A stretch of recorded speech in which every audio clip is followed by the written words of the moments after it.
Fred Rogers was more than just a kind neighbor on television, he was a combative individual.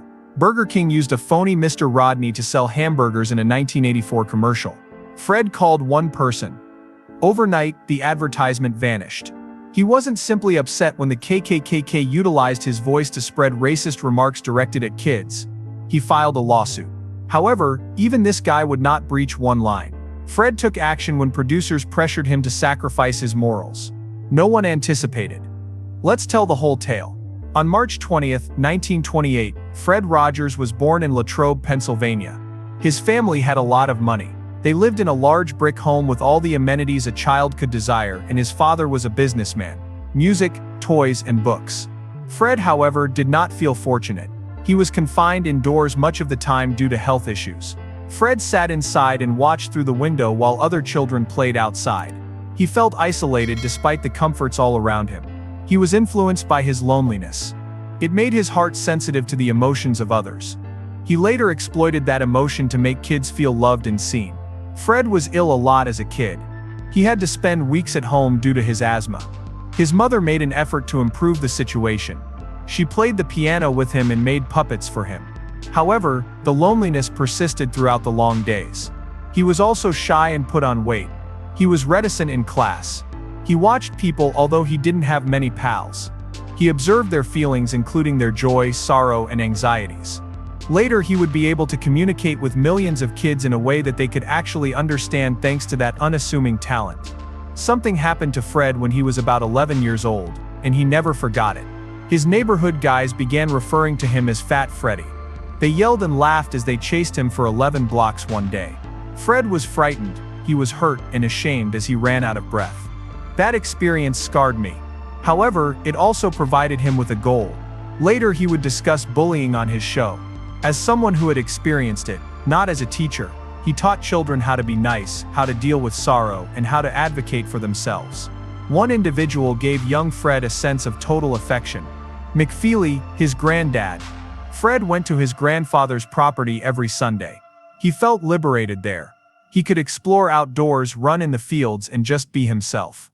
"Freddie, you make my day very special just by being you," his grandfather would say. He would never forget those words. When he felt invisible, they gave him strength. In recognition of the man who made him feel special simply for existing, he later named a character on his show Mr. McFeely. Change came in high school. Fred was a timid, fat student who still bore the burden of bullying when he started to Latrobe High. However, Jim Stumbaugh, a student, made contact with him and became a friend. Fred came out of his shell because of that companionship. He participated in school events and found he had a gift for leadership. Fred was president of the student council by his last year. He became active in public speaking, theater, and music. He became more self-assured, shed weight, and eventually started to believe in himself. That trip showed him the value of friendship and goodwill when he went from being a quiet boy to the leader. Fred enrolled at Dartmouth College in 1946, but a year later he switched to Rollins College in Florida. Everything changed with that decision. Fred discovered music at Rollins. He wrote more than 200 pieces after doing extensive research on it. In 1951, he earned a degree in music composition with honors. A piano sonata was his senior thesis. The classroom was not where that music remained. Later, his show would win over children's hearts. His soft tunes were used as teaching aids to help children comprehend love, emotions, and fears. When Fred visited home that year, he saw a television for the first time. There was a lot of slapstick, pie, and faces in the program he watched. He was not amused. He felt uneasy. It might be something lovely, he thought. What's wasting it? He was struck severely by that moment. It was more than a fleeting idea. It was an epiphany that changed my life. At that moment, he made the decision to enter the television industry in order to assist children, not to gain fame. He was shown the power of media and its potential for good by just one black and white screen. In 1951, Fred relocated to New York and began working at NBC. He did backstage work on popular shows as the voice of Firestone and Your Hit Parade. He assisted with live production, stage changes, and props. Every week, NBC produced more than 1,000 hours of live programming. Although it was busy, Fred gained a lot of knowledge. Nevertheless, something felt off. He witnessed the power of sponsors and money over everything. He disliked the advertisements, the noise and the callousness. His choice was evident from that event. He had no desire to appear on commercial television. Thus, Fred left that life behind in 1953. He had no desire to pursue ratings. He wished to foster children's development. In addition to studying child development under Dr. Margaret McFarland, he enrolled in a Pittsburgh seminary. He was studying more than simply religion. He was learning about children, their feelings, and how to communicate with them in a meaningful way. It was a strange route. Most folks only chose one option. He selected three: spirituality, psychology, and media. Later on, such combination would make his show unique on television. In the same year, Fred returned to Pittsburgh to work on a new project called WQED, which was the country's first community-funded educational television station. In 1954, the station began operations from a mansion that had been transformed. Despite having minimal resources and few members, they had enormous ideals. He was the sole puppeteer and co-producer at WQED, and even performed live on the organ. It wasn't a high-end production. Fred was the only one silently working on something spectacular in the background. Daniel Striped Tiger, King Friday the 13th, Queen Sarah Saturday, X the Owl, Henrietta Pussycat, and Lady Elaine Fairchild are among the puppet characters he created. Numerous of them were named after actual persons in his life, including his wife, acquaintances, and co-workers. The purpose of the presentation was to introduce short children's films in a straightforward manner. Rogers, however, made it into something much more. He gave each puppet a personality and created intricate plots. The outcome, the Sylvania Award for Best Locally Produced Children's Show, went to the Children's Corner in 1955. NBC even carried it nationwide. Fred didn't want the attention though. He let the music and puppets speak for themselves. Meanwhile, Rogers did something that most people wouldn't risk. He attended a seminary. He continued to work full-time at WQED while attending Pittsburgh Theological Seminary in 1955.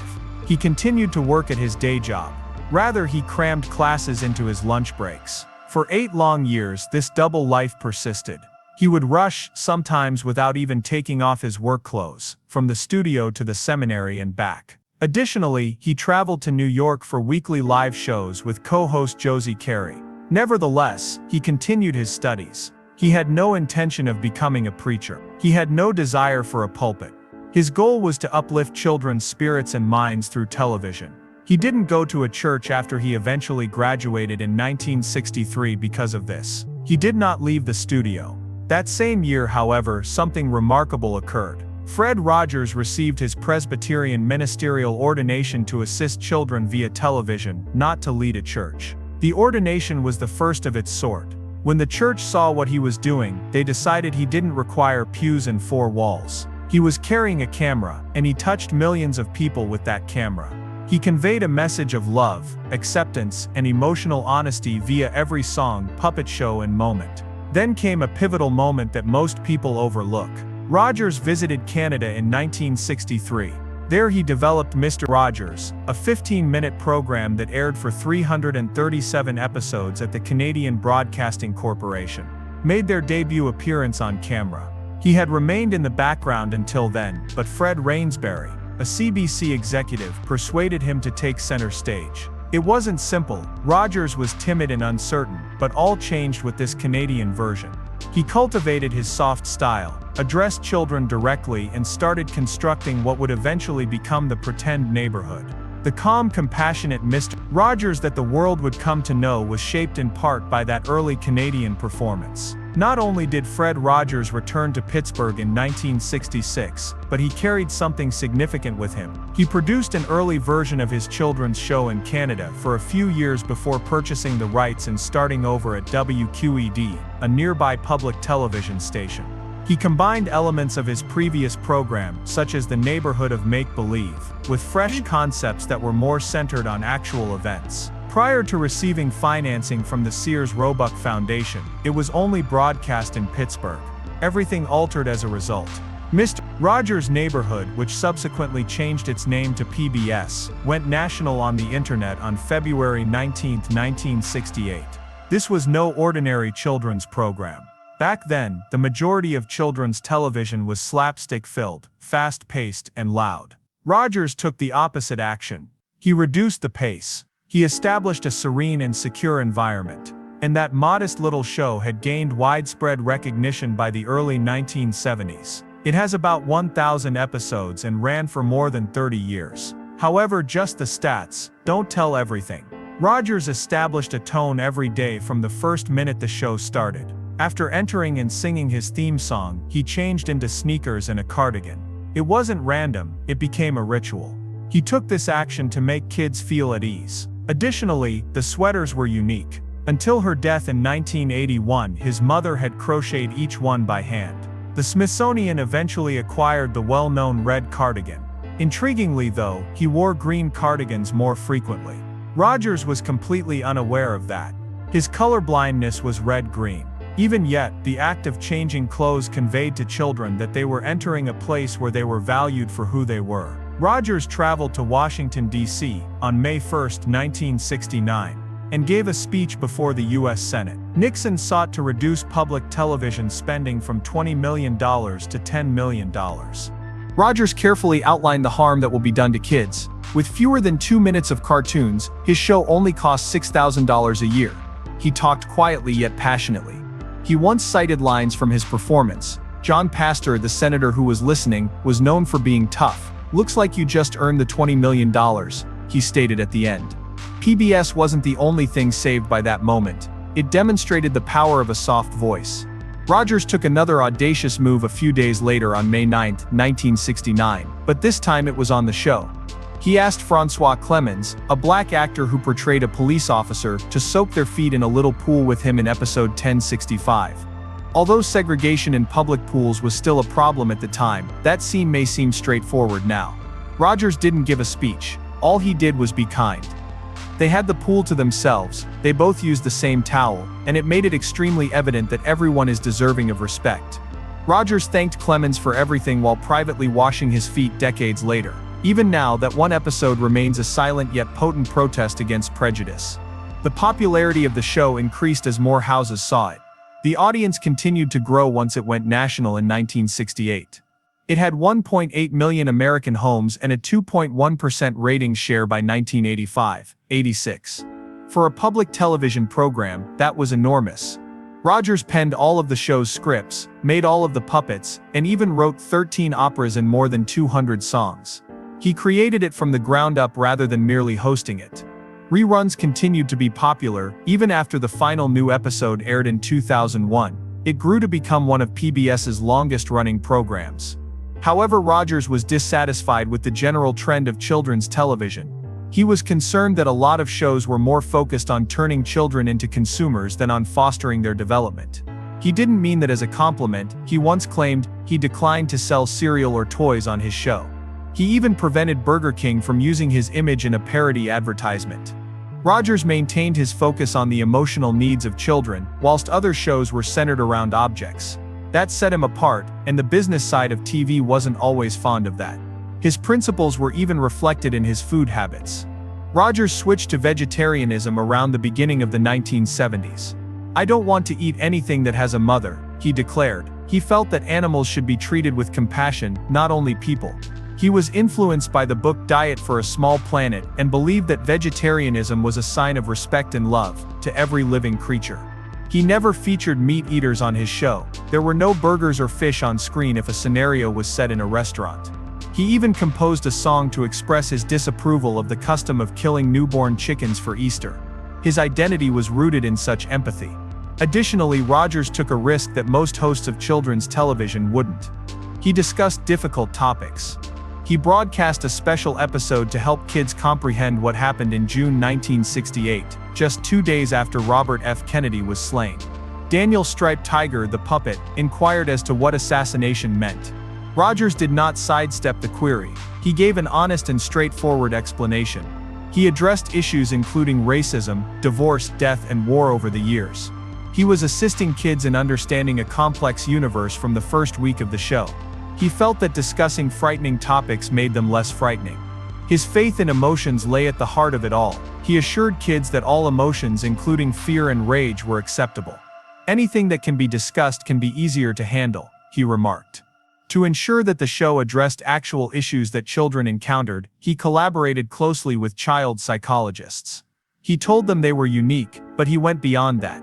He taught them how to deal with strong emotions. He made sure they knew they were loved for who they were and provided them with the means to express themselves. Although Fred Rogers was well known for his sweet smile and soft voice, life was anything but peaceful behind the scenes. The Mr. Rogers neighborhood set was a riot of laughter, jokes, and surprises from 1985 until 1990. Fred was more than a composed host. The staff enjoyed making fun of him because he loved having fun. One day, as he was getting ready to put on his sneakers, he entered the room humming his typical song. However, his shoes did not fit when he tried. They were far too little. Still singing, Fred tried till he started giggling. It was a practical joke. Jeff, one of the crew, had traded his sneakers. The actual ones, they were on Jeff. Fred was among those who laughed. Someone once left a pornographic picture for Fred to find. Fred made a joke out of it rather than a reprimand. As a Christmas present, he had it blown up into a gigantic billboard and presented it to the crew member. On set, that was the type of attitude. After retiring in 2001, Fred subsequently stated that he missed his playmates more than anything else. The neighborhood was more than just television. It was genuine and brimming with happiness and love. Fred accomplished something unexpected in 1985. He exited the well-known set and presented the musicians who made the performance come to life. These weren't only supporting actors, they were experts in jazz: Carl McVicker Jr. on bass, Bobby Ross Thorne on percussion, Joe Negri on guitar, and Johnny Costa on keyboard. They didn't perform easy songs. In every episode they performed live, authentic jazz. Not even a script was used by Johnny Costa. He simply followed the moment while observing Fred. It gave the show a more authentic vibe. Fred did more than simply name them when he introduced them on television. He demonstrated to the children how each musician enhanced the enchantment. Such candor was uncommon on children's television, but Fred felt that children should know who made the program unique. It was his way of saying that each individual is important. You might never know Fred Rogers was a clergyman if you watched his show. He didn't give sermons. His entire teaching was based on faith, even though he made no mention of God. Patience, kindness, love, and listening. He considered his television program to be his ministry. He had to keep it secular because to public TV regulations. Nevertheless, Fred managed to include his convictions into each show. He spoke difficult topics like racism, divorce, and death with compassion rather than fear. He treated each child and visitor with dignity. He lived out his beliefs in that manner. Even if they never saw the cross he silently carried in his heart, millions felt it. The fact that Fred Rogers was a longtime Republican surprises some people. His message of acceptance and love seems to be at odds with that. Party lines didn't matter to Fred though. People were important to him. He championed public television. He was an advocate for aiding the weak. He was criticized by conservative media in later years. He made children feel too special, they said. However, Fred continued. Fred's ideals were the reverse of Trump's, according to his wife Joanne. Fred might have switched parties if he had lived longer. However, his deeds ultimately spoke louder than his voter registration. He demonstrated that empathy can originate from any source. The actor who played Officer Clemens, Francois Clemens, was one of Fred's closest friends. He became the first black guy to have a recurrent role on American children's television when Fred cast him in 1968. Although they were like family, they went through a difficult time. Fred requested Francois to keep his sexual orientation a secret after he found out. You may lose your job at that time if you were openly gay. Fred was worried that the performance would be cancelled. Francois even married a woman after his encouragement, but the marriage ended in divorce. Fred apologized years later. He embraced Francois's partners, and helped him. They were still close. Although Fred avoided discussing LGBTQ problems in public, he delivered a subliminal message of love and change by casting Francois, taking a foot bath with him on TV, and supporting him. Not every difficulty originated internally. Something terrible occurred in 1990. The Ku Klux Klan started spreading hate by impersonating Fred Rogers. The messages on the tapes were vicious and bigoted, yet they sounded like they were from Mr. Rogers' neighborhood. A lynching was even described by one. Targeted kids in schools who shared the phone number. Fred was devastated. His business quickly filed a lawsuit. A federal judge ordered the Klan to halt and turn over all of the tapes within a day. It wasn't for himself, but it was one of the few times Fred utilized the law as a weapon. It was done to shield kids from hate that was passed off as compassion. Fred was frequently made fun of. One of the most well-known was Mr. Robinson's Neighborhood, starring Eddie Murphy. Fred was unconcerned. Sometimes he had to intervene, but he saw it as a loving joke. Burger King used a phony Mr. Rodney in a 1984 burger commercial. Fred called once, courteously. The advertisement vanished. It only required that. Fred, however, didn't think twice about filing a lawsuit when someone went too far, such as by wearing a t-shirt with a pistol in his palm. He didn't mind being made fun of. Trust was important to him. Kids had faith in him. That was crucial. Fred Rogers lived out his teachings of kindness and love. He married Joanne Bird Rogers, a pianist and teacher he met at Rollins College, for 49 years. In 1952, he wrote a handwritten letter proposing. Joanne misplaced the letter while rushing to call and say yes, yes, yes, and she was so excited. They had a quiet yet profound love story. It was about mutual respect, trust, and principles rather than ostentatious moments. James was one of their two sons. John was born in 1961 while John was born in 1959. Both said the same thing when they appeared on Mr. Rogers' Neighborhood from time to time. The man depicted on the video was exactly their father. Joanne supported him through all of life's phases. His anchor was her. When things were tough, Fred frequently said that she helped him see clearly. In addition to her accomplishments, Joanne's significance to Fred was also acknowledged when she died in 2021 at the age of 92. Additionally, Fred had small rituals of his own that demonstrated his seriousness about leading an intentional life. He maintained his weight at precisely 143 pounds for more than 30 years. What's that number? Because it signified love you to him. I have one letter, love has 4. And you have 3. Every day after swimming, he weighed himself. He would adapt if he gained or lost a pound. He became who he was because of that number. In fact, so much so that Pennsylvania created the 143rd day of the year as a celebration of his loving message. The scale was just one part of Fred's routine. He up early, swam laps, read the Bible, prayed, napped, and went to bed by 9:30. He didn't drink or smoke. He even abstained from caffeine, sipping postum, a coffee substitute. Splashing Kahlua over ice cream is his one sinful pleasure. That was it. He famously said, "Don't eat anything that has a mother." He even abstained from eating meat. Fred was a quiet rebel who chose self-control over self-indulgence in a world full of TV celebrities who were notorious for their crazy behaviors. August 31, 2001, was the day of his last program. The 9/11 attacks, which occurred just 11 days later, permanently altered the course of history. After 895 episodes and 33 years, Fred had already bid farewell.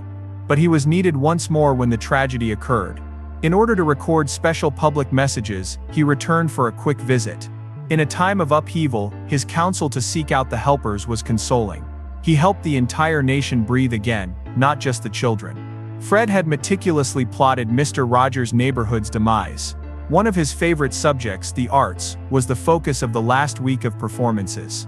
In those final episodes, each farewell was deliberate. Lady Elaine, too. In an art competition, the Mischief Maker puppet awarded prizes to all participants. Finally, Fred remarked in a soothing manner, "Always make every day a special day. Simply by being yourself, you know how." He was aware that his time was limited. So he also got ready for that. He collaborated with psychologists to assist parents in discussing death and mourning with their kids. He thought that being honest was preferable to sugarcoating harsh realities. He wanted them to understand that asking and feeling sad were acceptable. He even said that it was okay to respond to those questions because no one knew for sure. But I think the hardest part came when Fred began to have stomach pains in late 2002. When doctors finally looked inside, they discovered that the cancer had spread, but Fred persisted. He was the Grand Marshal at the Rose Parade on January 1, 2003, which was his last public appearance. Shortly after the doctors removed his stomach, he spent 10 days in the hospital, and when he got home, he played the piano. Fred Rogers died at home in Pittsburgh a few weeks later, on February 27, 2003. The day after his grandson's birthday. Family was all around him, his diagnosis had only been made 2 months beforehand. While the nation grieved, Fred left behind more than just memories. He left behind a way of life, a code of silence, and the conviction that compassion, even in tiny amounts, can make a big difference in the world, and that each individual is unique.